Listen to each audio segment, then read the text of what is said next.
올 가을 학기 남가주 대부분 학교들은 대면 수업을 할 수 없을 전망입니다. 개빈 뉴섬 주지사는 주정부의 와치리스트에 올라있는 카운티의 학교들은 올 가을 학기 대면 수업이 허용되지 않는다고 발표했습니다.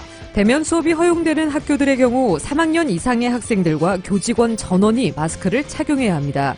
트럼프 행정부가 서류 미비 청소년 추방 유예 프로그램 다카의 신규 신청을 받아야 한다는 연방 법원 명령이 내려졌습니다. 스티븐 무누신 재무장관은 신종 코로나 바이러스 감염증으로 가장 큰 타격을 입은 업체들은 연방정부의 급여 보호 프로그램에 따라 추가 대출을 받을 수 있도록 해야 한다고 말했습니다. 코로나 팬데믹 사태로 재정적인 피해를 입은 LA시 세입자들에게 최대 $2,000의 렌트 보조금을 지원해주는 LA시 렌트 보조 프로그램 신청이 오늘 마감됩니다. LA 총영사관이 오는 21일 최근 코로나 팬데믹으로 인해 취업에 어려움을 겪고 있는 유학생 청년 취업을 지원하기 위해 세미나를 개최합니다. LA 한인회가 지난 2월 트럼프 대통령이 주지사들 앞에서 한미 방위비 문제와 관련해 한국인들은 끔찍하다라고 언급한 데 대한 유감 성명을 보낼 예정입니다. 미국에서 신종 코로나 바이러스 감염증 환자가 하루 7만 7천여 명이나 나오면서 병상과 의료 인력, 영안실 부족 사태가 재현되고 있습니다. 최근 오렌지 카운티와 리버사이드, 샌버나디노 카운티 등 교외 지역에서 코로나 확산세가 더 빨라지고 있습니다. 백악관의 신종 코로나 바이러스 감염증 대응 태스크포스가 18개 주를 코로나19 레드존 지역으로 지정한 보고서를 작성했다는 주장이 제기됐습니다. 신종 코로나 바이러스 감염증 사태 후 줄곧 논란의 대상이 되어온 마스크 착용 문제가 결국 소송전으로 번졌습니다. 신종 코로나 바이러스 감염증 여파로 주춤했던 미국의 신규 주택 착공 건수가 지난달 껑충 뛰었습니다. 뉴욕 증시에서 주요 지수는 신종 코로나 바이러스 감염증 확산 상황과 경제 지표 등을 주시하는 가운데 보합권에서 혼조세로 마감했습니다. 이번 주말 LA 지역 부분적으로 구름 끼겠습니다. LA 지역의 내일 낮 최고 기온 82도, 밤 최저 기온 64도입니다. 이상은 이 시간 주요 뉴스입니다. 이 시간 주요 뉴스는 공항에서부터 목적지까지 모바일 체크인과 첨단 공기순환 시스템을 통해 안전한 기내 환경과 여행을 제공하는 아시아나 항공 제공입니다. 애청자 여러분 안녕하십니까? 조희정입니다. 안녕하십니까? 이균우입니다. 2020년 7월 17일 금요일 라디오 서울 이브닝 뉴스 1부입니다.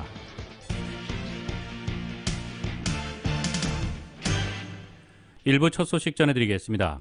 올 가을 학기 남가주 대부분 학교들은 대면 수업을 할 수 없을 전망입니다.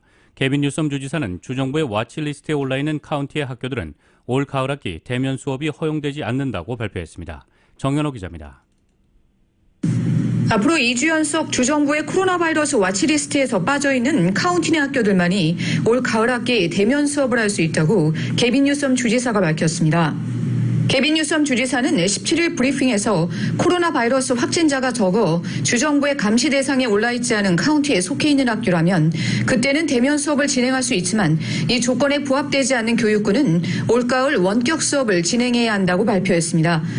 현재 가주 내 78개 카운티 중 최소 31개 카운티가 주정부의 와치리스트에 올라 있으며 남가주 지역 대부분은 이 와치리스트에 올라 있는 상황이라 남가주 지역 학교 대부분은 올 가을 대면 수업을 진행하기 어렵다는 결론이 나옵니다. 대면 수업이 허용되는 학교들의 경우 3학년 이상의 학생들과 교직원 전원이 마스크를 착용해야 하며 이보다 어린 학생들은 페이스 쉴드를 착용하도록 주지사는 권고했습니다. 교내에서 학생들은 최소 6피트의 간격을 둬야 하며 수업 전에 매일 발열 체크를 해야 합니다. 학교 당국은 교내 위생시설을 갖추고 격리 프로토콜을 마련해야 하며 접촉 동선 파악도 해야 합니다. 교직원들은 돌아가며 코로나 바이러스 테스트를 해야 합니다. 하지만 대면 수업이 시작된 후에라도 코로나 바이러스 확진자가 발생하면 이들은 14일 동안 격리를 해야 하며 2주 동안 학생과 교직원 중 5%가 확진 판정을 받게 되면 다시 온라인 수업으로 전환해야 합니다. 교육군의 학교 중 25% 이상이 코로나 감염 사태로 온라인 수업으로 전환할 경우 전체 교육구가 온라인 수업으로 전환해야 합니다. 현재 와치리스트에 올라있는 카운티는 가을 학기가 시작되기 전에 아직 수주일의 시간 여유가 있기 때문에 그동안의 바이러스 확산세를 누그러뜨리면 올가을 대면 수업을 시작할 수 있다며 지금이라도 주민들이 마스크 착용과 사회적인 거리 두기를 철저히 지켜달라고 뉴섬 주지사는 독려했습니다. LA와 롱비치, 샌디에고, 샌프란시스코, 사크라멘토, 오클랜드 통합교육부는 이미 올 가을 학기 전면 온라인 수업 방침을 천명한 상태입니다. 라디오 서울 뉴스 정현호입니다. LA 한인회가 트럼프 대통령에게 유감 성명과 재발 방지를 요구하는 서한을 보낼 예정이라고 밝혔습니다. LA 한인 상공회의소가 오는 21일 한인 중소기업을 위한 보험정보 제공 화상 세미나를 개최합니다. 타운뉴스 임준현 기자가 전해드립니다. LA 한인회가 지난 2월 트럼프 대통령이 주지사들 앞에서 한미 방위비 문제와 관련해 한국인들은 끔찍하다, 그들은 우리에게 돈을 지불하지 않는다라고 언급한 데 대한 유감 성명을 보낼 예정입니다. LA 한인회는 지난 수십 년간 이어진 한미 동맹 관계를 감안할 때 이번 트럼프 대통령의 발언이 한인들에게 큰 실망과 상처를 주었다며 한인 동포 사회를 대신해 트럼프 대통령에게 유감 성명과 재발 방지를 요구하는 서한을 보낼 예정이라고 밝혔습니다. 현재까지 LA 한인 상공회의소와 한인 청소년회관, 한인 가정상담소, 옥타 LA, 한인 커뮤니티 변호사협회, 남가주 한국학원, 한인의료협회 등 한인 단체들과 마리아 엘레나 듀라조 가주 상원의원, 마크 리들리 토마스 LA 카운티 슈퍼바이저, 허브 웨슨 LA 시의원, 데이빌류 LA 시의원 등이 이 같은 한인의 서한에 적극 지지를 표했으며 개별 소셜미디어를 통해서도 유감을 표명하는 입장을 발표했습니다. 지미 고메즈 연방 하원의원과 미구엘 산티아고 가주 하원의원, 존 리 시의원도 유감 성명을 준비 중이라고 합니다. 앞서 16일 한국 사위로 유명한 레리 호건 메릴랜드 주지사는 트럼프 대통령이 지난 2월 열린 공화당 주지사 협회 만찬에서 문재인 대통령을 상대하는 것을 좋아하지 않는다, 한국 사람들은 끔찍하다는 불만을 표시했고 워싱턴 포스트 기고문을 통해 공개했습니다. LA 한인 상공회의소가 오는 21일 저녁 6시 한인 중소기업을 위한 보험 정보 제공 화상 세미나를 개최합니다. 리카도 라라 캘리포니아 주 보험국장과 미구엘 산티아고 주 하원의원, 그리고 LA 한인 상공회의소 공동 주최하에 코로나 팬데믹으로 경제적 손실을 입고 있는 한인 중소기업들을 위한 화상 세미나를 개최하며 중소기업청 SBA와 소비자와 비즈니스 업무국, 그리고 LA 한인회 전문가들이 참여합니다. 세미나는 온라인 화상 서비스 줌으로 진행되며 미팅 아이디는 897-9955-7555, 접속 코드는 072120입니다. 전화 669-900-9128번으로도 참여할 수 있습니다. 한국어 통역이 제공되며 줌으로 참여할 분들은 전화 213-480-1115번으로 연락해 줌 링크를 다운받으면 됩니다. RSVP와 질문은 이메일 crb@insurance.ca.gov를 통해 코리안 타운홀이란 제목으로 이메일을 보내면 됩니다. LA 총영서관이 오는 21일 오후 5시부터 1시간 동안 최근 코로나 팬데믹으로 인해 취업에 어려움을 겪고 있는 유학생 청년 취업을 지원하기 위해 2020 찾아가는 청년 취업 온라인 세미나를 개최합니다. 온라인으로 진행되기 때문에 LA는 물론 전국에서 세미나를 들을 수 있습니다. 이번 세미나에서는 취업 준비를 위해 필요한 이민법, OPT 비자 등 비자 문제에 대한 전문 강의와 코로나 팬데믹 이후 취업 방향에 관한 주제를 다룹니다. LA 총영사관 측은 미국 취업을 위해 필요한 최신 정보가 공유될 예정으로 많은 유학생들의 참여를 당부했습니다. 온라인 세미나는 웹사이트를 통해 사전 등록할 수 있으며 사전 질문 접수는 전화 213-700-0651 또는 이메일 wclee18@mofa.go.kr로 하면 됩니다. 라디오 서울 뉴스 임준현입니다. 트럼프 행정부가 서류 미비 청소년 추방 유예 프로그램 다카의 신규 신청을 받아야 한다는 연방법원 명령이 내려졌습니다. 메릴랜드 연방지법의 폴 그린 판사는 오늘 다카 프로그램이 트럼프 대통령이 종식 시도를 하기 전인 2015년 9월 5일 이전의 상태로 복원돼야 한다고 판결했습니다. 따라서 연방이민서비스국은 다카 수혜 대상자들로부터 신규 신청을 받기 시작해야 한다고 명령했습니다. 국토안보부 산하 연방이민세관국은 이번 판결에 대한 입장을 밝히지 않고 있습니다.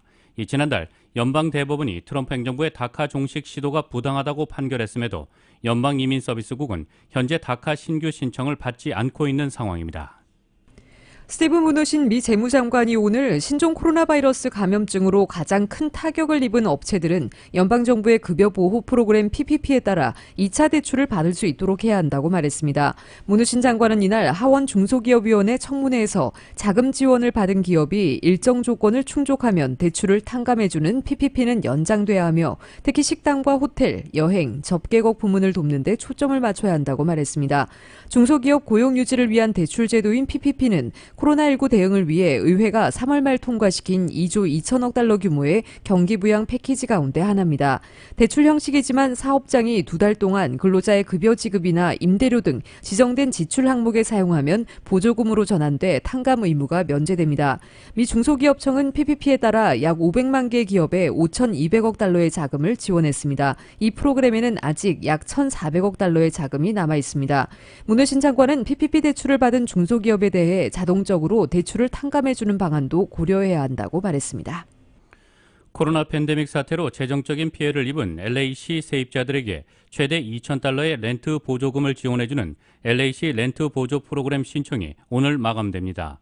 이 웹사이트를 통해 신청하는 사람은 오늘 밤 11시 59분까지 신청 가능하며 전화를 통해 신청하는 사람은 오늘 오후 10시까지 신청 가능합니다. 웹사이트 hcdla.lact.org 또는 전화 844-944-1868을 통해 신청할 수 있습니다.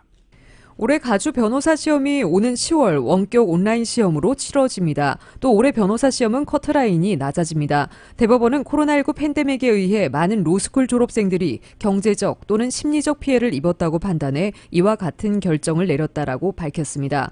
대법원은 또 가주 변호사협회 측에 올해 로스쿨을 졸업한 학생들이 변호사 시험을 통과할 때까지 변호사로 활동할 수 있도록 하는 임시 변호사 면허 제도를 마련하도록 지시했습니다. 또 임시 변호사 면허증은 오는 2022년 6월 1일에 만료되도록 지침을 내렸습니다. 대법원의 이 같은 결정은 코로나 팬데믹으로 인해 가주 변호사 시험을 대면으로 치르는 것이 어려워지면서 올해 변호사 시험을 면제해달라는 법대 학장들과 로스쿨 졸업생들의 요청이 쇄도한 데 따른 대체 방안으로 내려졌습니다.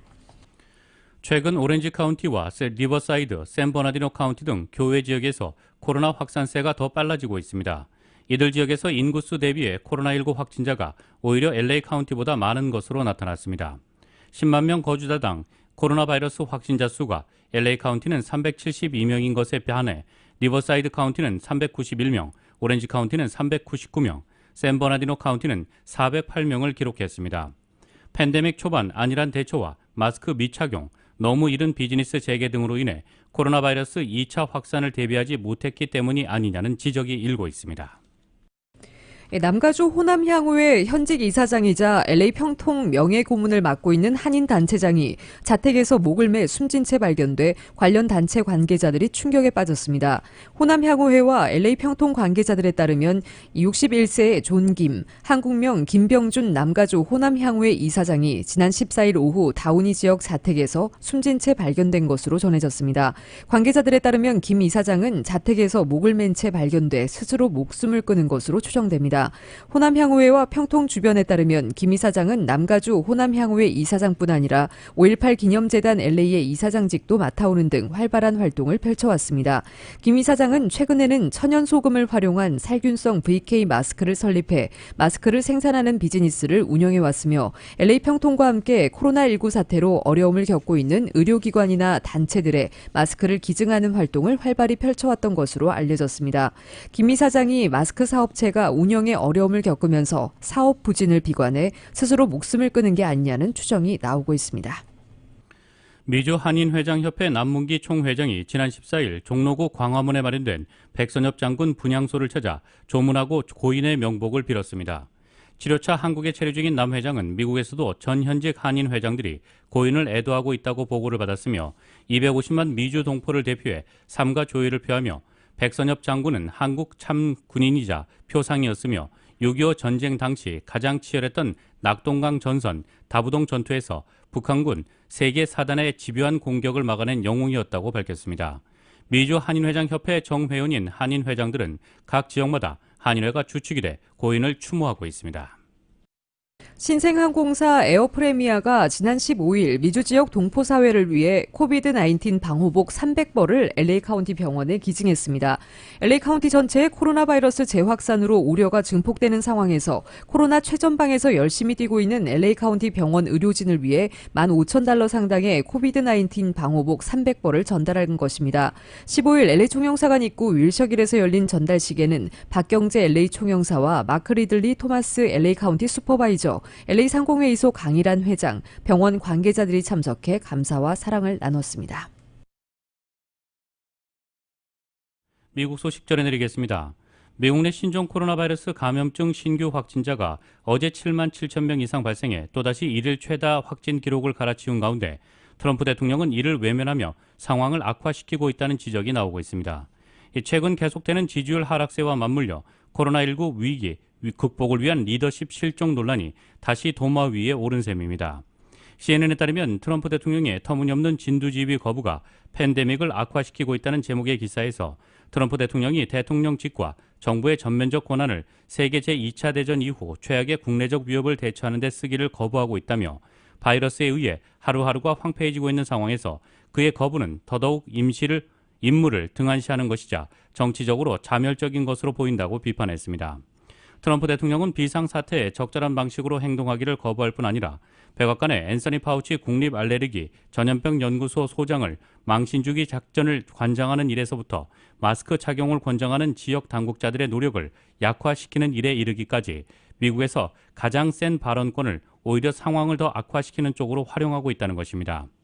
트럼프 대통령의 비타협적인 태도는 그가 대통령 권한을 개인적, 정치적 이득을 추구하기 위해 그것도 반헌법적 방식으로 사용하기를 좋아한다는 점에서 더욱 주목할 만하다고 꼬집었습니다. 그러면서 최근 엄청난 후폭풍을 일으킨 40년지기 비선 참모 로저 스턴에 대한 사실상의 사면 조치 등을 그 예로 꼽았습니다. 이번 주 들어 플로리다와 텍사스, 애리조나 등이 코로나19 감염자 발생의 기록을 세우며 중환자 병동과 영안실이 가득 차는 현실 속에서도 백악관은 코로나19 팬데믹의 현실에 의도적으로 눈을 감고 있다고 CNN은 지적했습니다.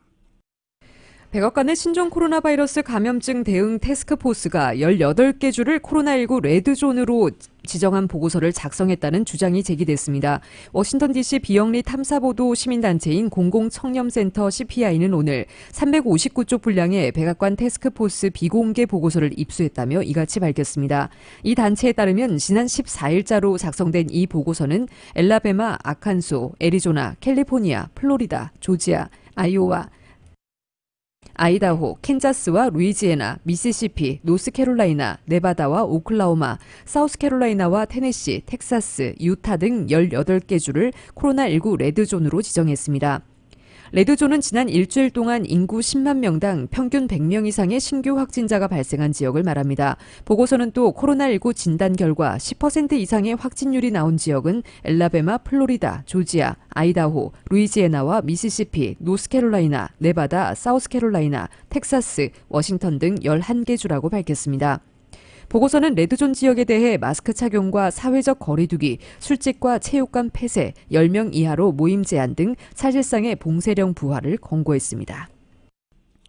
트럼프 대통령이 조기 학교 정상화 드라이브를 밀어붙이는 가운데 백악관이 질병통제예방센터 당국자의 하원 청문회 출석을 막았다고 워싱턴 포스트가 보도했습니다. 트럼프 대통령은 최근 CDC의 개교 지침이 비현실적이라며 공개 질타한 바 있으며 이에 CDC는 새 지침을 공개하기로 한 상태입니다. 하원 교육노동위는 백악관이 신종 코로나 바이러스 감염증 팬데믹 기간 학교를 여는 문제와 관련해 CDC 당국자들이 다음 주 청문회에 나와 증언하지 못하도록 막았다고 워싱턴 포스트가 전했습니다. 바비 스콧 하원 교육노동위 위원장이 지난 9일 로버트 레드필드 CDC 국장 앞으로 서한을 보내 레드필드 국장 또는 CDC의 다른 인사가 청문회에 참석할 것을 요청했으나 백악관이 이를 허용하지 않았다는 것입니다.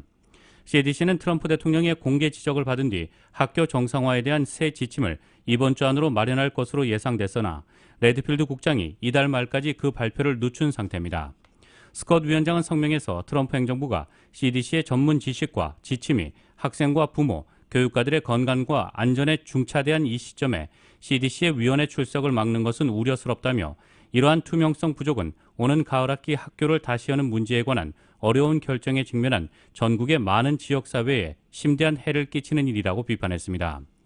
트럼프 대통령은 날마다 수만 명의 새로운 확진자가 발생하는 등 코로나19가 전국적으로 창궐하는 상황에서 개교를 권장해왔다고 워싱턴 포스트는 지적했습니다. 이 백악관 당국자는 워싱턴 포스트에 보낸 이메일에서 레드필드 박사는 이미 지난 3개월여간 적어도 4차례 이상 의회에서 증언을 한 바 있으며 우리는 우리의 의사들이 팬데믹 대응에 집중하기를 원한다고 밝혔습니다.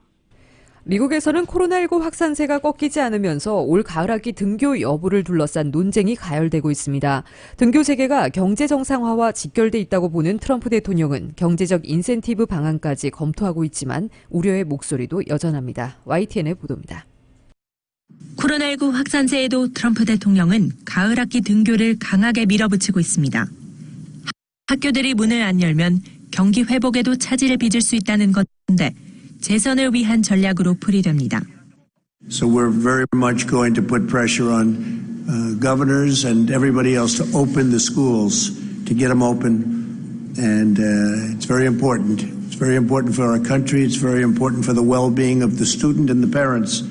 트럼프 행정부는 등교를 완전히 재개하는 공립학교들에 연방 예산을 추가로 지원하는 방안을 고려하고 있습니다. 학교들이 어떤 방식으로 어떻게 열지가 관건이라며 안전한 등교를 강조하고 있지만 반발도 만만치 않습니다. We're not going to put our children in a place where their health is endangered. It's that simple. Common sense and intelligence can still determine what we do. 미국 최대 교원 노조 단체인 미국 교육협회는 교내 방역을 위한 인프라 보강에 막대한 정부 지원이 필요하다며 현실적으로 어려울 것으로 보고 있습니다. Because if you don't get this right, if there's an oops here, it probably means somebody died. But when that starts to happen, they'll close schools down again. That will impact the economy. 개학까지 남은 시간은 한 달여 남짓. 현재로서는 등교와 온라인 수업을 병행하는 방안도 검토 중인데 정부와 교육계가 현명한 방법을 찾을 수 있을지 주목됩니다. YTN 조수연입니다. 미국에서 신종 코로나 바이러스 감염증 사태 후 줄곧 논란의 대상이 되어온 마스크 착용 문제가 결국 소송전으로 번졌습니다. 브라이언 캠프 조지아 주지사는 마스크 착용 의무화 조치와 관련해 케이샤 랜스 보텀스 애틀랜타 시장을 상대로 소송을 제기한다고 발표했습니다. 조지아주의 주도인 애틀랜타시는 주민들에게 마스크 착용을 의무화했는데 이것이 카운티, 시정부의 마스크 착용 의무화를 금지한 주지사의 행정명령을 위반했다는 이유입니다. 애틀랜타에서는 마스크를 쓰지 않으면 벌금을 물거나 최대 6개월의 징역형을 살 수 있습니다. 캠프 주지사는 그러나 이미 전부터 카운티, 시정부가 주의 지침보다 더 강한 규제를 시행하지 못하도록 시행해온 점을 들어 마스크 의무화를 금지했습니다. 보텀스 시장이 허용된 권한을 넘어 규제 조치를 시행했다는 게 주지사 측의 입장입니다. 다만 그러면서도 그는 행정명령에서 마스크 착용을 적극 권장한다고 밝혔습니다. 캠프 주지사는 트위터에 이번 소송은 이 어려운 시기에 살아남기 위해 애쓰는 애틀랜타의 기업, 점포 주인과 열심히 일하는 그 직원들을 대표해서 제기하는 것이라고 썼습니다. 보텀스 시장은 반발했습니다. 이 보텀스 시장은 CNN에 나와 캠프 주지사가 정치적으로 행동하고 있으며 소송으로 납세자들의 돈을 낭비하고 있다고 주장했습니다. 보텀스 시장은 전날에도 트위터에 납세자의 돈을 더 잘 쓰는 것은 검사와 감염자의 접촉자 추적을 확대하는 것이라고 썼습니다. 이 보텀스 시장은 또 NBC 방송에서는 트럼프 대통령이 마스크 의무화 조치를 위반했다고 자신이 지적한 뒤 소송이 제기된 것은 우연이 아니라고 주장했습니다.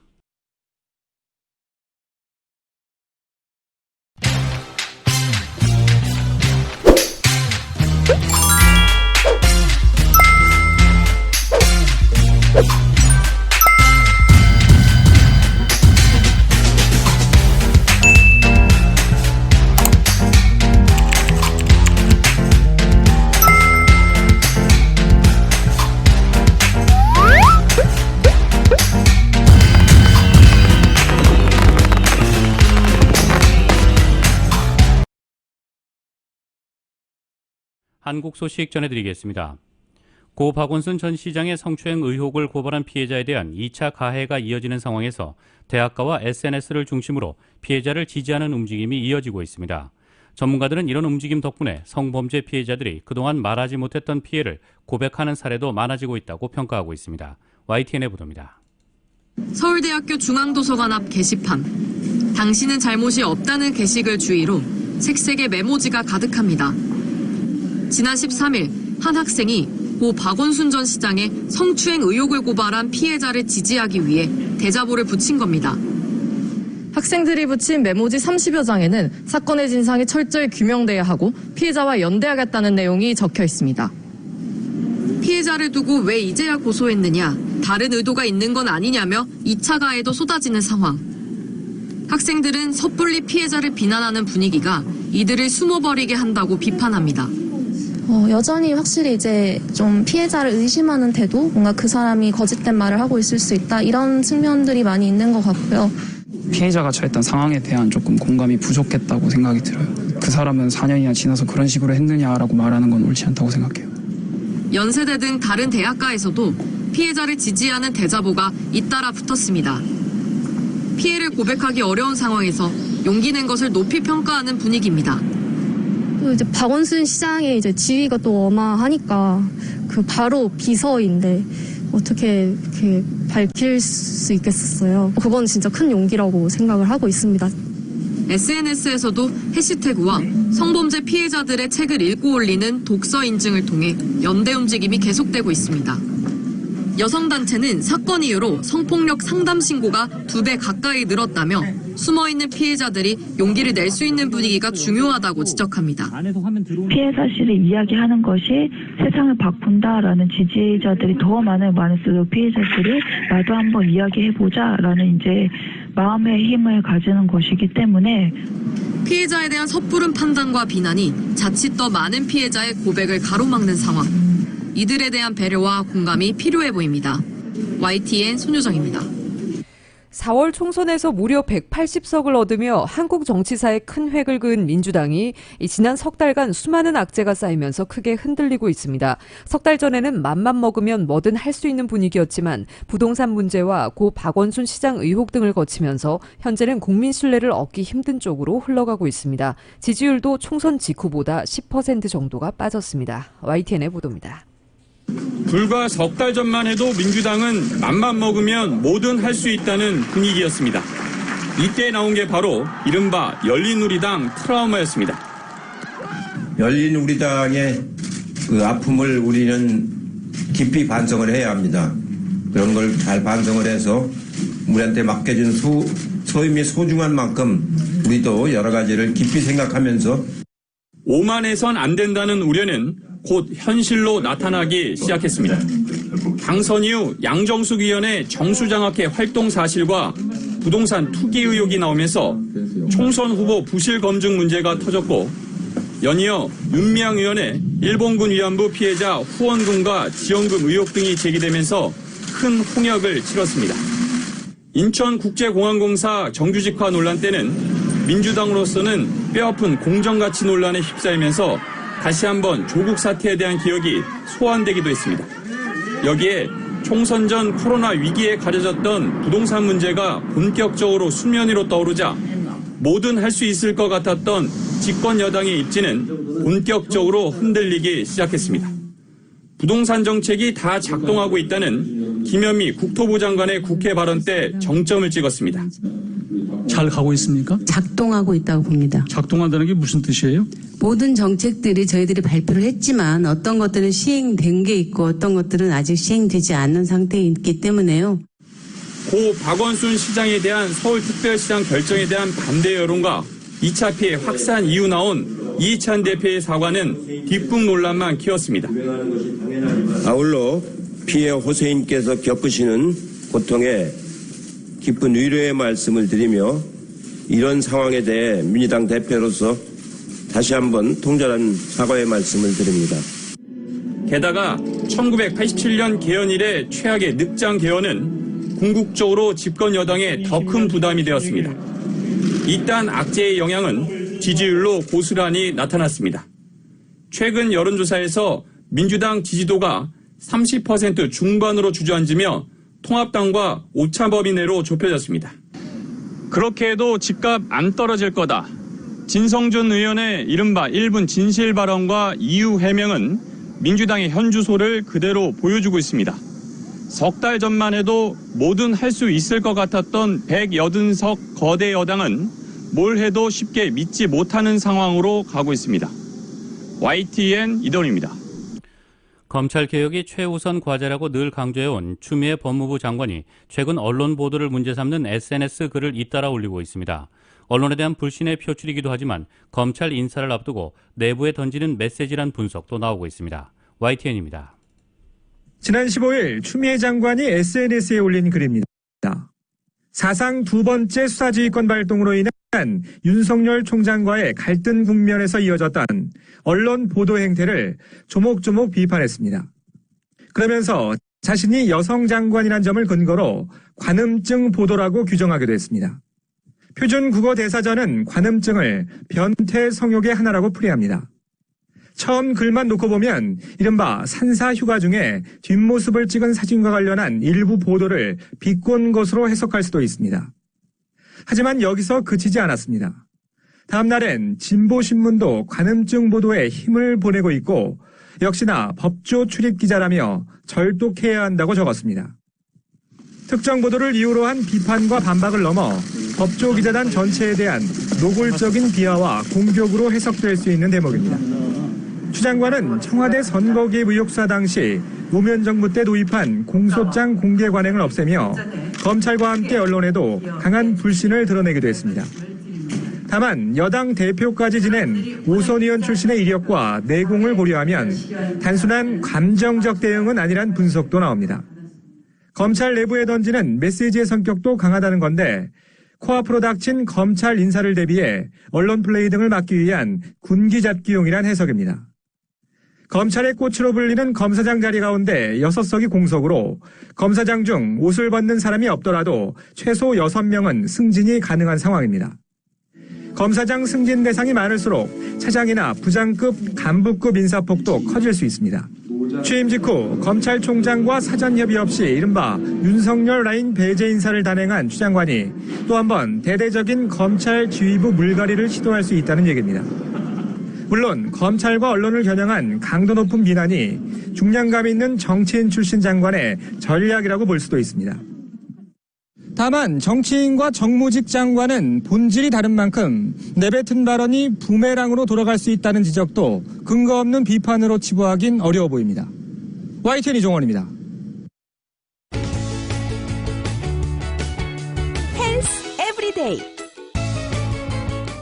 어린 시절에 수면 습관이 불규칙하거나 자주 잠을 설치면 10대가 됐을 때 정신건강에 문제가 생길 수 있다는 연구 결과가 나왔습니다. 영국 버밍엄 대학교 연구진은 10대 청소년 7,155명의 어린 시절, 즉 생후 6개월에서 6세까지의 수면 습관을 살폈습니다. 분석한 자료는 1990년대부터 진행된 영국의 한 연구에서 얻은 것으로 부모들이 기록한 데이터였습니다. 그 결과 유아 동기의 건강하지 못한 수면 습관은 10대가 된 후 다양한 정신적 문제와 관련이 있는 것으로 나타났습니다. 예를 들어 생후 6개월 즈음 수면 시간이 불규칙하거나 18개월 즈음 잠을 자주 설친 아기들은 10대가 됐을 때 사이코틱 에피소드를 경험할 위험이 컸습니다. 이는 보통 사람들이 이해하는 방식으로 자기 생각을 전달하는 데 어려움을 느끼고 환각이나 환청을 경험할 수 있다는 의미입니다. 또 3.5세 즈음에 잠자리에 드는 시간이 늦거나 수면 시간이 부족했던 아이들은 사춘기에 경계성 인격 장애를 경험할 위험도 컸습니다. 연구를 주도한 이사벨 모랄레스 무뇨스 박사는 기존 연구에 따르면 악몽을 자주 꾸는 아이들이 정신질환 위험이 크다면서 그러나 악몽으로 뭉뚱그려서 모든 것을 설명하기에는 청소년기 정신건강에 영향을 미치는 수면 장애들의 요인들은 매우 다양하다고 설명했습니다. 스티븐 마르와하 박사는 정신질환에 취약한 청소년기에 어떤 위험 요인이 있는지 파악하는 것은 중요하다며 원인을 파악해 조기에 치료 등 대처 방안을 찾는 것이 중요하다고 강조했습니다. 뉴욕 증시에서 주요 지수는 신종 코로나 바이러스 감염증 확산 상황과 경제 지표 등을 주시하는 가운데 보합권에서 혼조세를 나타냈습니다. 오늘 뉴욕 증권거래소에서 다우 지수는 전장보다 62.76포인트, 0.23% 하락한 26,671.95의 거래를 마쳤습니다.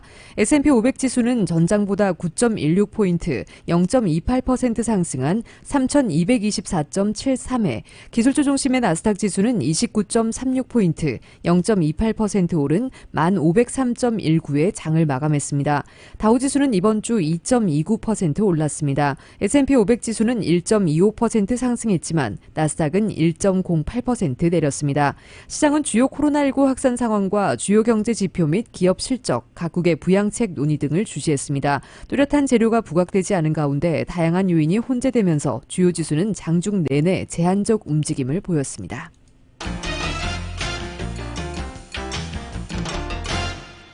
국제유가는 소폭 하락했습니다. 뉴욕 상업거래소에서 8월 인도분 서부 텍사스산 원유는 전날보다 배럴당 0.4% 내린 40.59달러의 장을 마감했습니다. 런던 ICA 선물 거래소의 9월물 브렌트유도 현재 배럴당 0.53% 떨어진 43.14달러에 거래되고 있습니다. 신종 코로나 바이러스 감염증 확산이 추가적인 경제 셧다운 조치를 불러와 원유 수요를 위축시킬 것이라는 우려가 유가에 하방 압력을 가했습니다. 전날 미국에서는 하루 77,217명의 신규 감염자가 나와 역대 최다 기록을 갈아치웠습니다. 국제 금값은 소폭 상승했습니다. 뉴욕 상품거래소에서 8월 인도분 금은 온스당 0.5% 오른 1,810달러에 거래를 마쳤습니다. 신종 코로나 바이러스 감염증 여파로 주춤했던 미국의 신규 주택 착공 건수가 지난달 껑충 뛰었습니다. 상무부는 6월 신규 주택 착공 건수가 전달보다 17.3% 늘어난 118만 6천 건으로 집계됐다고 오늘 밝혔습니다. 코로나19의 충격파로 역대 최대 폭의 감소를 기록했던 4월 이후 2달 연속 오름세입니다. 6월 착공 건수는 로이터 통신이 집계한 전문가 전망치 116만 9천 건보다 많았습니다. 지난달 신규 주택 착공이 늘어난 것은 코로나19 대유행으로 원격 재택근무가 늘어나고 인구 밀도가 낮은 지역에 새 집을 짓고 이사하려는 수요가 증가하는 현상과 무관하지 않은 것으로 보이고 있습니다. 신종 코로나 바이러스 감염증 대유행의 여파로 미국에서 8년 만에 가장 많은 기업이 파산 보호를 신청한 것으로 나타났습니다. 뉴욕타임스는 오늘 미국 파산협회 자료를 인용해 올해 상반기 3,600여 개 기업이 법원의 파산법 제11조에 따른 파산 보호 신청을 했다고 보도했습니다. 상반기 신청 건수로는 지난 2012년 이후 최다 기록입니다. 올해 들어 미국의 2위 렌터카 업체인 헐츠, 유명 의류업체 제이크루, 명품 백화점 니만 마커스가 줄줄이 파산 보호 신청을 낸 데 이어 최근 몇 주 사이에서도 체서피크 에너지, 일본계 가정용품 회사 무지 USA, 소매업체 뉴욕앤컴퍼니가 이 대열에 합류했습니다.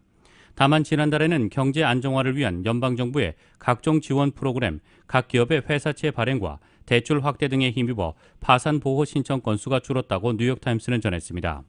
예상보다 따른 경제활동 재개도 상당수 기업들이 숨통을 돌리는 데 도움을 줬습니다.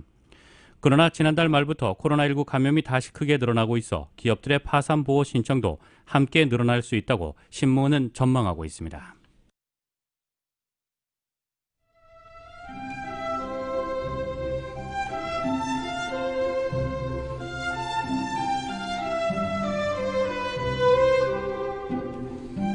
(7월 17일) 금요일 오늘 밤과 주말 날씨입니다. 이번 주말 부분적으로 약간 구름낀 가운데 5에서 10마일대 바람이 불겠고 낮 기온은 평년 기온을 회복하겠습니다.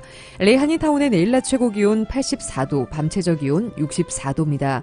오렌지 카운티 지역의 내일 낮 최고 88도, 밤 최저 66도, 밸리와 인랜드 엠파이어 지역 90도, 63도, 해안 지역의 내일 낮 최고 73도, 밤 최저 62도입니다. LA 지역 오늘 밤 대체로 흐린 가운데 5에서 10마일대 바람이 불겠습니다. 오늘 밤 최저 기온 63도입니다.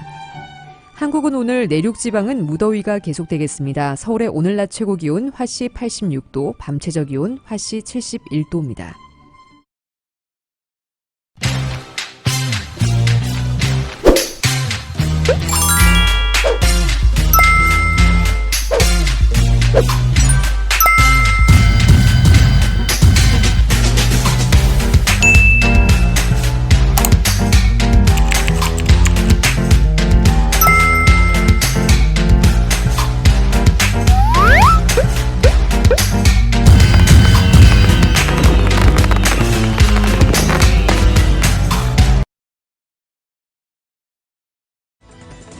이상으로 2020년 7월 17일 금요일 라디오 서울 이브닝 뉴스 1부, 2부 마칩니다. 지금까지 진행의 이균호, 조희정이었습니다. 행복한 주말 보내시기 바랍니다. 고맙습니다.